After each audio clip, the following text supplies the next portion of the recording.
friends, Grace here. I hope you're all well and you are having a lovely day.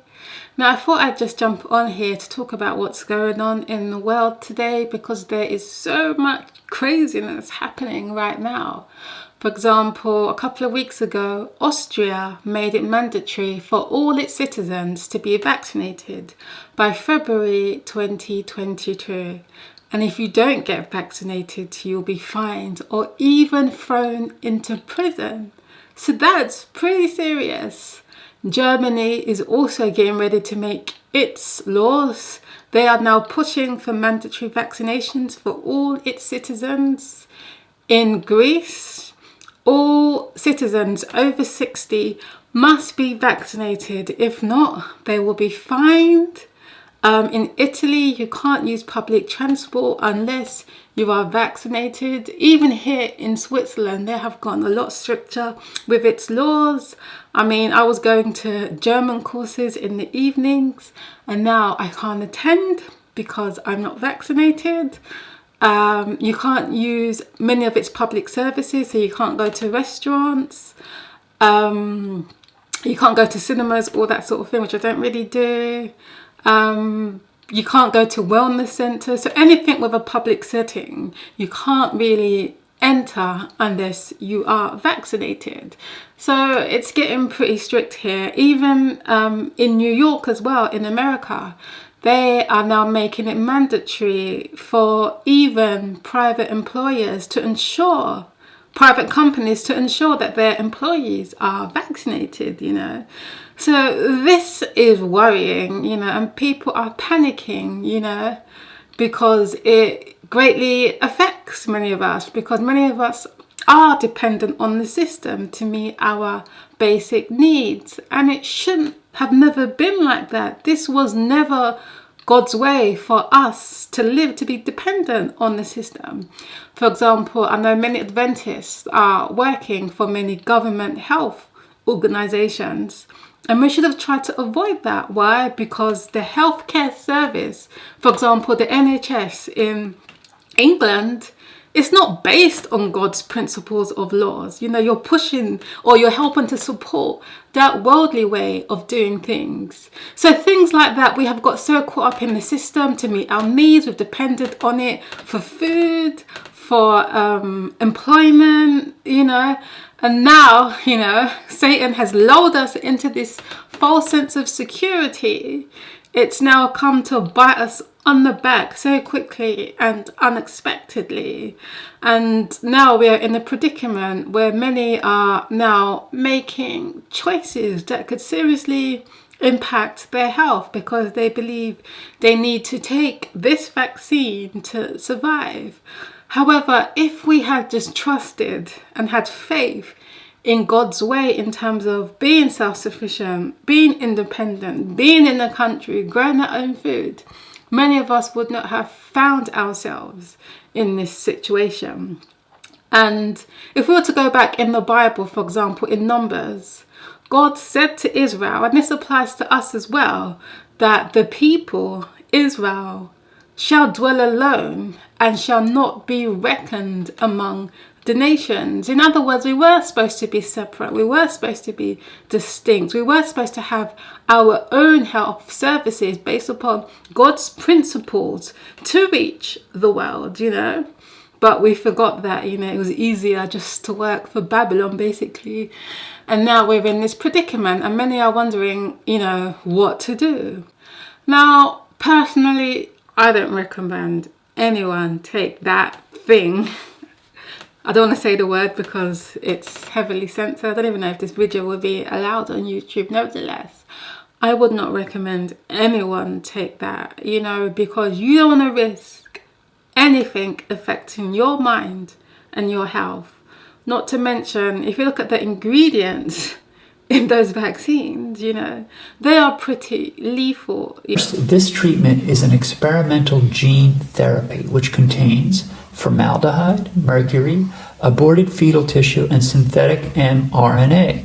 It has never been tried in human beings before. You know, Many of them have the potential to actually impact your DNA, and no one really knows what the long-term implications of continuously taking this vaccine. Even Bill Gates have said that himself. They don't know the long-term implications, and they are not liable, so you don't want to risk jeopardizing your health.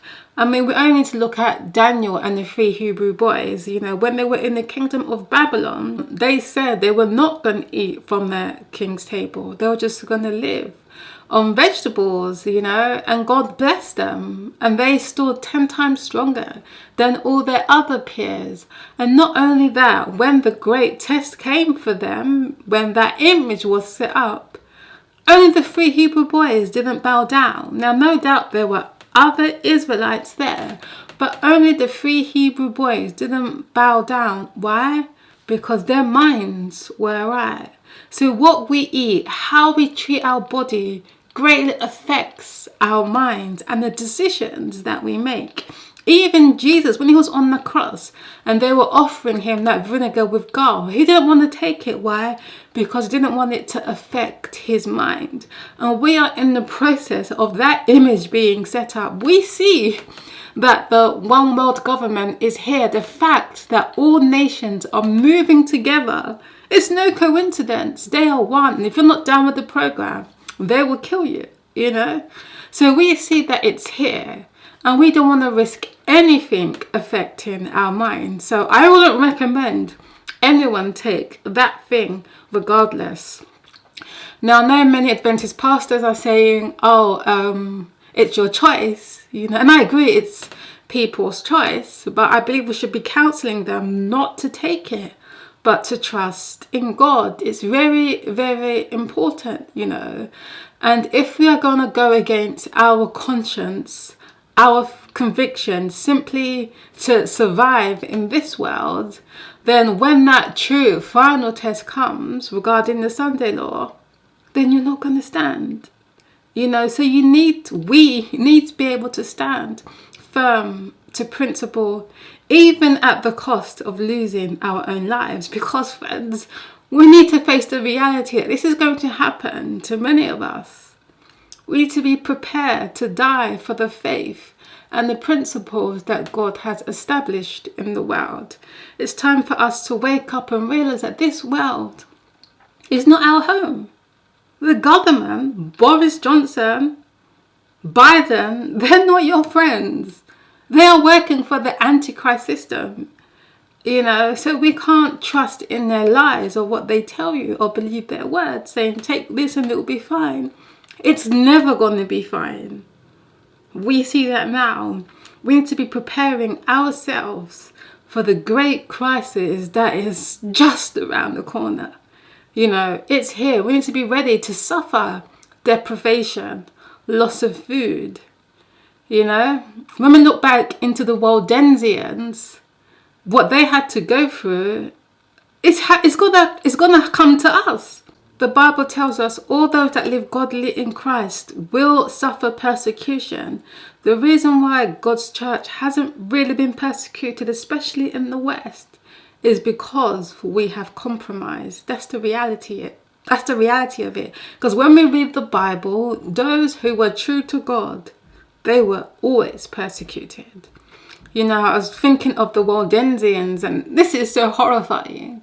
But when Rome was after them, they used to rip up the wombs of the mothers and take the babies, dash their kids on the walls, their heads on the walls. Can you imagine that?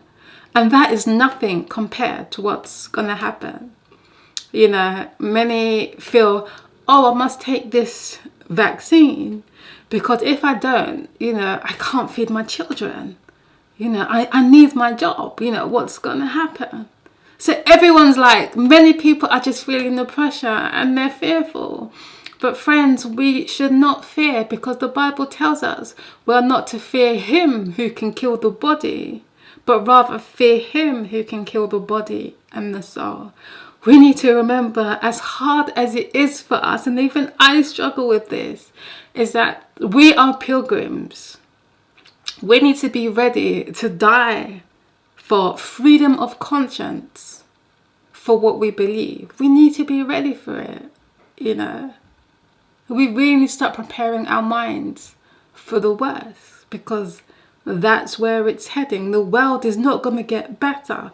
They may give us this false sense of security. There may be a time of peace where things may seem okay, but it's a lie. The world is over. The world is sick. The evilness that's going on in this world, it has to come to an end, and this is where we are heading. But in the meantime, I just want to just encourage you as well, not all doom and gloom, that even though these things are to happen, we should not fear. We should trust in God, and at this moment in time, embrace those promises that God has given us. I just want to share some of those promises that He has given us that we should be reading continuously. One of my favourite ones is Isaiah chapter 33 verse 16. I'm sure many of you know this already. But he tells us, "He shall dwell on high. His place of defence shall be the mountains of rocks. Bread shall be given him. His water shall be sure." So no matter how bad it may seem, God has promised us, if we hold fast to principle, to His word, we will not suffer starvation or loss. That will not come to His people. God has promised us that. I mean, when Isaiah was in the mountains, he commissioned the birds to feed him, you know. So we may lose a lot of our temporal possessions, maybe our house, our car, or whatever, but God will ensure that there will be food for us. So trust Him in that sense. Another promise He gives us, He tells us, "And not 5 sparrows sold for 2 farthings, and not one of them is forgotten before God. But even the very hairs of your head are all numbered. Fear not, therefore, ye are more valued than many sparrows." So God is telling us, don't fear. So many times the Bible tells us this. Do not fear, you know. If we are true to His word, He will protect us. He knows our trials. He knows what we are to go through even before we know it. And He has made provision for us. So pray and trust Him, and don't give in to the mandates, the draconian mandates that are coming from the government. This is also part of the test of character, I believe. He also tells us, "Fear thou not, for I am with thee. Be not dismayed, for I am thy God. I will strengthen thee. Yea, I will help thee. Yea, I will uphold thee with the right hand of my righteousness. Behold, all they that were incensed against thee shall be ashamed and confounded. They shall be as nothing, and they that strive with thee shall perish." So again, God is telling us, fear not, I am with thee. I mean, I love the story of Joseph, you know, when he thought he was about to perish, when his own brothers threw him in the pit, and then they changed their minds and they sold him to the Egyptians. What an awful trial that was for him. But he held fast to principle. And even then, even though he was innocent, he was thrown into jail for a number of years. But he still held fast to principle. He still trusted in God. And what was the end result? He almost became like a god in Pharaoh's kingdom. A king. Why? Because he was faithful. And it'll be the same for us. Not in this world, but God will enable us to sit on the right hand with His Son, Jesus Christ. So let us remember those things, that there will be a bit of persecution, there will be a bit of hardship, but it's just temporal. God is allowing this to happen so that we may see how evil this world is, because many of us still have love for the world. God has to show us how evil this world is, so we will hate it and we will really appreciate being in the kingdom. So stand fast and hold faith to those words. Again, He tells us in Isaiah 51 verse 17, "No weapon that is formed against thee shall prosper, and every tongue that shall rise against thee in judgment thou shalt condemn." This is the heritage of the servants of the Lord, and their righteousness is of me. Again, it seems like Satan's on the winning ground, but he's not going to win. God's word will prove true, and we just need to trust him. Again, Isaiah 40:29 verse 30, it tells us, he giveth power to the faint, and to them that have no might he increaseth strength. So some of us may be feeling, when we think of the time of trouble, we think, there's no way I can get through this. Even me, I am like, ugh, it's horrible to think about it. But we confess our weakness. We admit that we are nothing, and God will give us the power to stand. I think of the reformers when they were being burned at the stake. They were singing praises to God. Imagine that. What strong, amazing faith. And we need to have that faith. He will give us that strength, but we need to trust him. It continues. Even the youth shall faint and be weary, and the young men shall utterly fail. But they that wait upon the Lord shall renew their strength. They shall mount up with wings as eagles. They shall run and not be weary, and they shall walk and not faint. Why? Because God will give us that strength. Again, Hebrews 13 verse 5. For he hath said, I will never leave thee nor forsake thee. So it might sometimes feel that we are on our own, but God will be there to provide for us and protect us. We just need that faith, the faith of Jesus. That faith of Job, where he said, even though he slay me, yet will I trust him. And we need to be praying for that faith. And that's what I'm praying for, to trust God. The faith of Jesus, not to just have faith in Jesus, but to have that same amount of faith. God will provide, And we should also look back in our past circumstances where God has provided and protected for us in ways we didn't even imagine.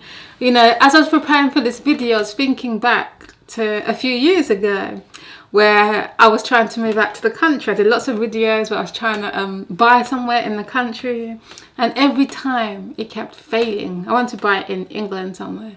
It kept failing over and over again, like about 4 times. And even when I was in Switzerland, I even came back to England trying to find somewhere in the country to buy. But it came to a point where they said, you can't buy because you're not living in England, you're living in Switzerland. I never really wanted to buy in Switzerland because here you don't really own your property. It's really complicated, That's another story.